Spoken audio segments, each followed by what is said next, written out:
Mungkin Ryuichi Iwasaki tak pernah membayangkan hidupnya akan sekacau ini sejak masih belia. Masa kecil yang seharusnya dipenuhi tawa dan permainan justru diisi oleh tumpukan amarah dan duka. Belum sempat ia menamatkan bangku SD, badai perceraian menghantam kedua orang tuanya. Ryuichi seolah dibuang. Ia kehilangan kedua figur pelindungnya dan diserahkan begitu saja kepada pamannya dari pihak ayah. Harapan untuk hidup tenang di Tamaku, Kawasaki, Prefektur Kanagawa perlahan pupus.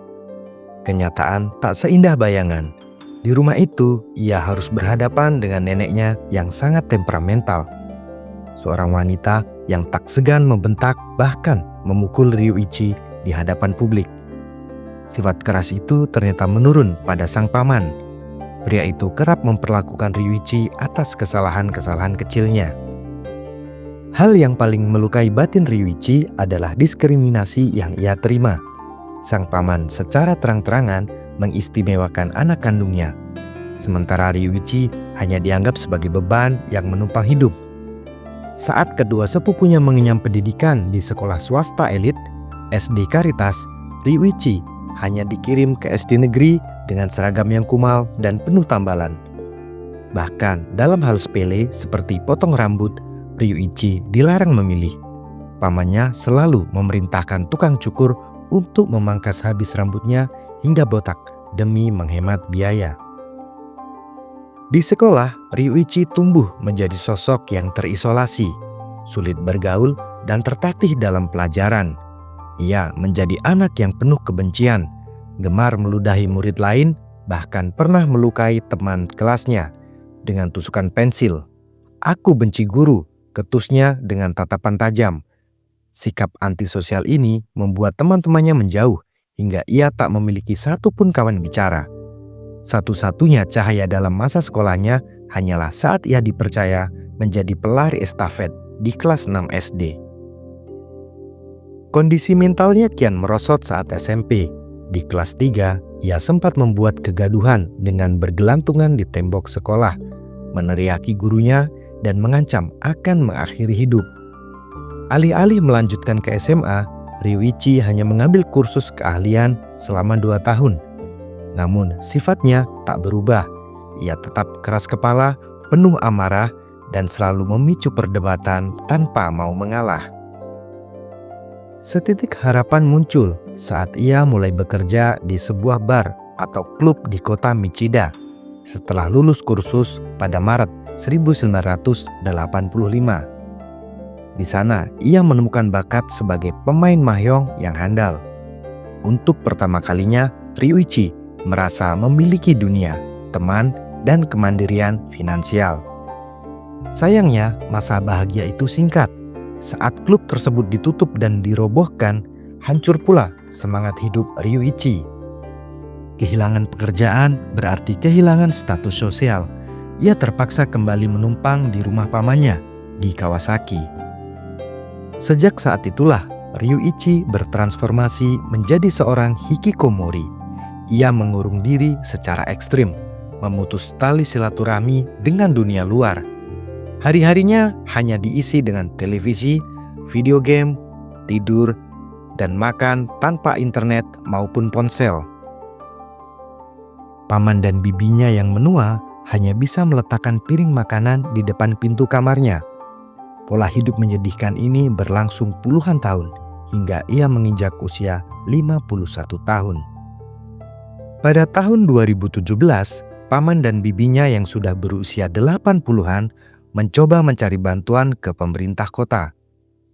Atas saran petugas, sang bibi mencoba berkomunikasi lewat surat pada Januari 2019, meminta Ryuichi untuk memulai hidup mandiri karena mereka berencana pindah ke panti lansia. Alih-alih sadar, Ryuichi justru meledak dalam amarah. "Aku bisa urus diriku sendiri. Berani-beraninya kalian menyebutku penyendiri," teriaknya dari balik pintu. Sang paman yang dulu galak kini hanya bisa terdiam karena takut pada keponakannya yang sudah dewasa. 4 bulan kemudian, sebuah tragedi berdarah pecah. Pada tanggal 28 Mei 2019 menjadi noda hitam dalam sejarah Kanagawa. Ryuichi keluar dari kamarnya dengan persiapan matang. Ia membeli 2 pisau dan menumpang bus menuju sebuah halte dekat stasiun Noborito. Di sana, kerumunan anak-anak SD Caritas sedang menunggu bus sekolah.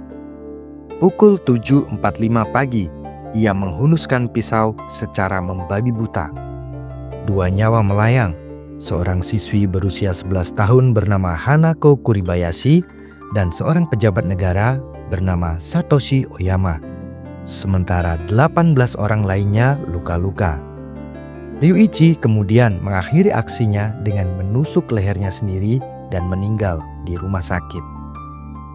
Tragedi ini membuat Jepang trauma. Masyarakat mempertanyakan bagaimana seorang pria parubaya bisa melakukan hal sekeji itu. Lewat investigasi terungkaplah sisi gelap kehidupannya sebagai hikikomori yang memendam amarah bertahun-tahun. Berita ini sampai ke telinga Hideaki Kumazawa, seorang pensiunan pejabat tinggi di Tokyo. Tidurnya menjadi tak nyenyak.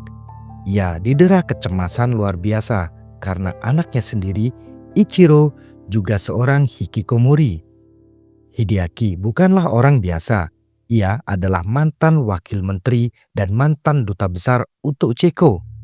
Namun di balik karir cemerlangnya, keluarganya ternyata berantakan. Ichiro, putra sulungnya, mulai berubah menjadi pemarah sejak dibully di masa SMP. Meski sempat kuliah dan bekerja, Ichiro akhirnya menyerah pada dunia dan memilih mengurung diri dengan game online. Pada Mei 2019, Ichiro yang berusia 44 tahun pindah kembali ke rumah orang tuanya. Alih-alih rukun, ia justru sering mengancam akan membunuh ayahnya sendiri. Hideaki dan istrinya sampai harus mengungsi ke lantai 2 karena ketakutan dengan anaknya sendiri. Ketakutan Hideaki memuncak saat melihat berita penyerangan di Kawasaki. Puncaknya pada tanggal 1 Juni 2019, saat itu Ichiro mengamuk karena merasa terganggu oleh riuh suara anak-anak SD yang sedang berolahraga di dekat rumahnya. "Diam atau kubunuh kalian semua," teriak Ichiro. Mendengar ancaman itu, bayangan Ryuichi Iwasaki langsung melintas di pikiran Hideaki. Ia tak ingin anaknya menjadi monster yang melukai orang lain. Dan saat istrinya tak berada di rumah, Hideaki mengambil pisau dapur dan menikam putranya sendiri sebanyak 36 kali, hingga anaknya tewas. Dengan tangan gemetar, ia menelpon polisi dan mengakui perbuatannya. "Aku melakukannya untuk mencegah hal yang lebih buruk," ungkapnya.